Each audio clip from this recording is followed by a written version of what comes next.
Assalamualaikum warahmatullahi wabarakatuh. Okey anak-anak, jumpa lagi. Okey, sekarang kita pergi pula pada tajuk seterusnya. Tajuk agak penting juga untuk tahun ini. Itu langkah-langkah untuk meningkatkan semangat patriotisme.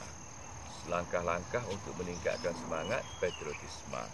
Okey, antara isi-isi dan faedah yang cikgu cadangkan untuk tajuk ini ialah pertama, langkah untuk meningkatkan semangat patriotisme ialah dengan memupuk semangat patriotisme ini sejak dari bangku sekolah lagi.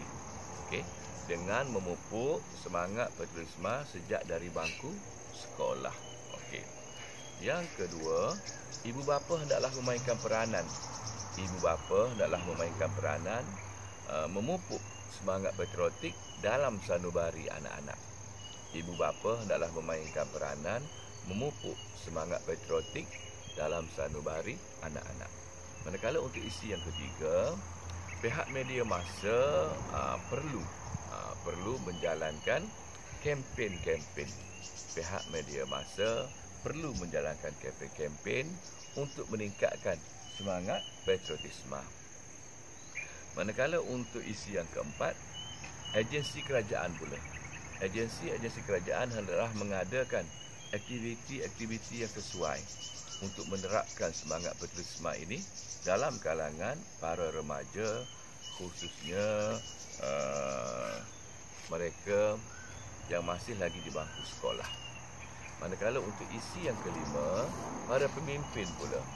Para pemimpin, ahli-ahli politik perlulah menunjukkan teladan yang baik kepada masyarakat. Pemimpin ataupun ahli politik perlulah menunjukkan teladan yang baik kepada masyarakat. So, itu 5 isi tadi. Okay? Manakala faedah-faedahnya pula, dengan memupuk semangat patriotik sejak dari bangku sekolah, ini tugasan siapa anak-anak? Yes, ini tugasan pihak sekolah. Guru-guru, guru-guru dan pihak sekolah. Dan faedah-faedah daripada dengan terpupuknya semangat patriotik sejak dari bangku sekolah, faedah yang pertama cikgu cadangkan, semangat patriotisme ini akan sebati dalam diri para pelajar. Apabila dipupuk sejak dari bangku sekolah, semangat ini akan sebati dalam diri para pelajar. Kedua, faedahnya, insya-Allah semangat ini akan kekal sehinggalah mereka dewasa. Dan yang ketiga, dengan pemupukan semangat ini sejak di bangku sekolah, insya-Allah pelajar-pelajar tidak akan melakukan perkara-perkara yang boleh memburukkan nama negara. Okey, itu faedah-faedah untuk isi yang pertama. Manakala faedah untuk isi yang kedua, ibu bapa hendaklah memainkan peranan memupuk semangat patriotik dalam sanubari anak-anak. Ini peranan ibu bapa. Faedahnya yang pertama, anak-anak akan mendapat pendedahan dan kesedaran. Anak-anak akan mendapat pendedahan dan kesedaran. Manakala untuk faedah yang kedua, dapat melahirkan sikap yang mulia dan sentiasa bertanggungjawab terhadap bangsa dan negara. Melahirkan sikap yang mulia dan sentiasa bertanggungjawab terhadap bangsa dan negara. Manakala untuk faedah yang ketiga, dapat diserapkan dan dihayati dalam diri anak-anak. Okey, dengan adanya peranan ibu bapa tadi, insya-Allah semangat patriotik ini akan dapat diserap dan dihayati oleh anak-anak. Untuk isi yang ketiga, pihak media massa perlu menjalankan kempen-kempen. Saya ambil di sini 3 faedah.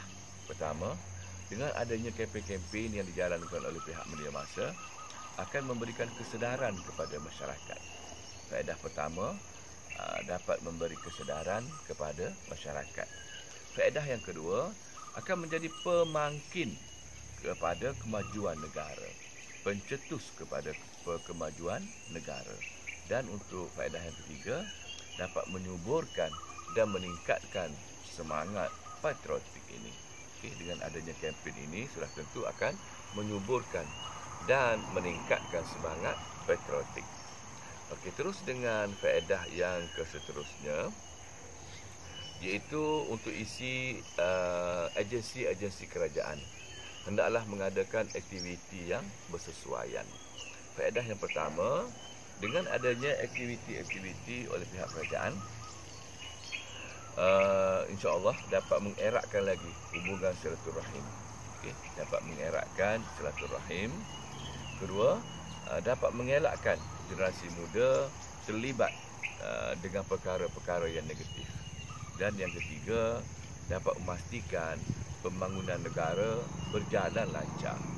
Manakala untuk isi yang kelima, isi yang terakhir, pemimpin menunjukkan teladan yang baik kepada masyarakat. Pertama, dapat melahirkan warga negara yang cinta akan negaranya. Dapat melahirkan warga negara yang cinta akan negaranya. Kedua, dapat menjadi individu yang berguna. Dapat menjadi individu yang berguna. Dan yang ketiga, dapat berusaha untuk memajukan diri dan negara.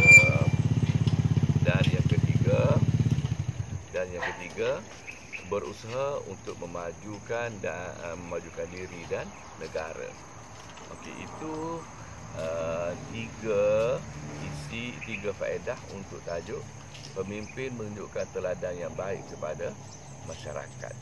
So, untuk tajuk ini, langkah-langkah untuk meningkatkan semangat berterjemah, sila bagi penekanan, isinya baca, kalau boleh hafal dan cuba ingatkan.